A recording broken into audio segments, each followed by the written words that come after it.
আসসালামু আলাইকুম, শুরু করছি কৃষি সংবাদ। আমি রিদিতা রাজা। দর্শক, এখনকার এই সংবাদ আয়োজন একই সঙ্গে চ্যানেল আই ইউটিউব চ্যানেল এবং চ্যানেলের ওটিটি প্ল্যাটফর্ম আইস্ক্রিনে লাইভ স্ট্রিম হচ্ছে। সাতক্ষীরা সহ দক্ষিণ পশ্চিমাঞ্চলের জেলাগুলোতে প্রচণ্ড রোদ আর গরমে ক্ষতির মুখে পড়েছে ধান, পাট, আম সহ নানান জাতের ফল ফসল। সেচ ব্যবস্থা সচল রাখার পাশাপাশি ফসল রক্ষায় কৃষকের সাথে বাড়তি নজর দিচ্ছে কৃষি বিভাগ। সাতক্ষীরা থেকে আবুল কালাম আজাদের পাঠানো তথ্য ও ভিডিওচিত্রে সুদীপ্তা মাহমুদের রিপোর্ট। শ্রমিকের অভাবে খেতে পড়ে আছে কৃষকের পাকা ধান, গাছে গাছে লিচু, কাঁঠাল, আম, ঝিঙে, পটল, চিচিঙ্গা, টমেটো সহ গ্রীষ্মকালীন সবজিও মাঠে ভরপুর। কিছুদিন পর সাতক্ষীরার বাগান থেকে পাকা আম বাজারে যাওয়ার কথা। কৃষিখাতের সবচেয়ে গুরুত্বপূর্ণ এ সময়ে প্রচণ্ড দাবদাহ ও গরমে দুশ্চিন্তা ভর করেছে কৃষকের মনে। রোদের তাপে ঝলসে যাচ্ছে ফসল, ঝরে পড়ছে আম ও লিচুর গুটি। বৃষ্টি না থাকায় সেচ কাজে অতিরিক্ত খরচের কারণে বাড়ছে উৎপাদন ব্যয়। তাপমাত্রা বেড়ে যাওয়ার কারণে আমরা মাঠে কাজ করতে পারছি না, ধান খেতে ধান কাটতে পারছি না।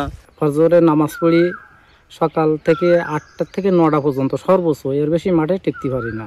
প্রচণ্ড গরম তাপ, এই জন্যই জনও পাওয়া যায় না। অতিরিক্ত তাপমাত্রা, এতে কাজকাম করা যাচ্ছে না। আর একটা লোক নিতে হলে, একটা কিসের নিতে হলে তার ডবল দাম মজুরি দিতে হচ্ছে।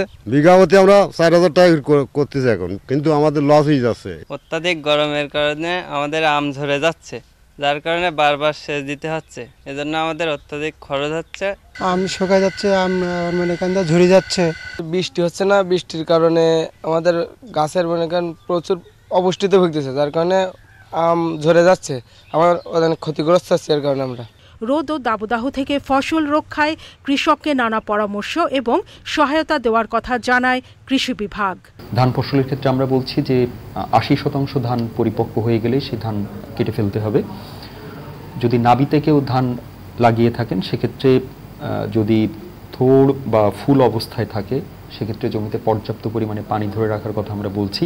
আম সহ লিচু বা অন্যান্য আমাদের মাঠে যে এখন দণ্ডায়মান সবজি ফসলগুলো রয়েছে, সেগুলোর ক্ষেত্রে আমরা যেটা বলছি যে সেচ প্রদানের জন্যে প্লাবন সেচ দেওয়াটা সহজ, কিন্তু সবচেয়ে বেশি ইফেক্টিভ হবে যে আমরা যদি স্প্রে করে সেচ দিতে পারি, তাহলে সেটা সবচেয়ে ইফেক্টিভ হবে। এবং এই সেচ দেওয়ার সময়টা আমরা বলছি যে রাতের দিকে দিতে পারলে সবচেয়ে সেটা ভালো হয়।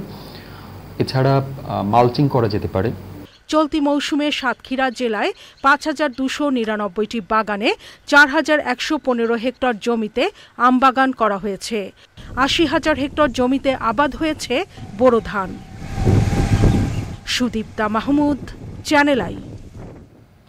বরগুনায় ভোজ্য তেলের বাড়তি চাহিদা পূরণে হাইসান 36 জাতের সূর্যমুখী চাষ নিয়ে মাঠ দিবস হয়েছে। সদর উপজেলার আজগরকাঠি গ্রামের কৃষক বনিয়া আমিনের বাড়ির আঙিনায় আয়োজিত মাঠ দিবসে প্রধান অতিথি ছিলেন কৃষি মন্ত্রণালয়ের যুগ্ম সচিব আবু জুবায়ের হোসেন। মাঠ দিবসে অংশ নেন জেলা কৃষি সম্প্রসারণ অধিদপ্তরের অতিরিক্ত পরিচালক মোহাম্মদ সাইফুল আলম এবং অন্যরা।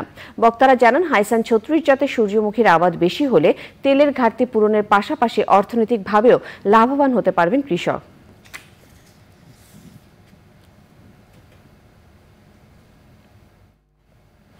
গাইবান্ধার এবছর অনেক বেশি জমিতে গম চাষ হয়েছে। স্থানীয় জাতের পাশাপাশি ব্লাস্ট রোগ প্রতিরোধী উচ্চ ফলনশীল নতুন নতুন জাত আশায় গম আবাদে আগ্রহী হয়েছেন কৃষক। অনুকূল আবহাওয়ায় ভালো ফলন ও বাজার দরে আর্থিকভাবেও লাভবান তারা। গাইবান্ধা থেকে ফারুক হোসেনের পাঠানো তথ্য ও ভিডিওচিত্রে সুদীপ্তা মাহমুদের রিপোর্ট। নদী তীরবর্তী চরাঞ্চল সহ জেলার 7 উপজেলায় অন্যান্য ফসলের পাশাপাশি এবছর অনেক বেশি জমিতে দানাদার ফসল গম চাষ করা হয়েছে। কৃষি প্রণোদনার আওতায় কৃষককে উপকরণ সহায়তা দেওয়া হয়। বাড়ি গম 33, WMRI গম 2 ও 3, উচ্চ ফলনশীল ব্লাস্ট রোগ প্রতিরোধী নতুন নতুন জাত আবাদ হচ্ছে এই অঞ্চলে। এবার নয়, অন্য বছর কম আসলে এবার না বেশি করছে, মোটামুটি ভালোই আছে। ফলনও মনে করে ভালো, ও বেলায় কম, বেলায় কম, এবার আবাদ ভালো, কান পোকা নাই, 10-12 মনে আসছে। জেলায় গত বছরের চেয়ে এবছর ১,৪০০ হেক্টর বেশি জমিতে গম চাষ হয়েছে। চাষাবাদ সম্প্রসারণে কৃষককে প্রযুক্তিগত সহায়তা ও পরামর্শ দিয়েছে কৃষি বিভাগ। কৃষি বিভাগ গম ও ভুট্টা গবেষণা ইনস্টিটিউটের যে ব্লাস্ট প্রতিরোধী জাত ২৯, ৩০, ৩১ বাড়ি গম ৩৩ সহ যেগুলো ব্লাস্ট প্রতিরোধী জাত রয়েছে সেগুলো সম্প্রসারণের জন্য কৃষি বিভাগ কাজ করে যাচ্ছে। এক্ষেত্রে কৃষি বিভাগ নিয়মিত কৃষকদেরকে পরামর্শ দিচ্ছে, প্রশিক্ষণ দিচ্ছে, পাশাপাশি কৃষকদেরকে প্রণোদনার আওতায় বীজ এবং সার বিনামূল্যে সরবরাহ করছে। Sudipta Mahmud, channel I. এই ছিল কৃষি সংবাদ। সবাইকে ধন্যবাদ।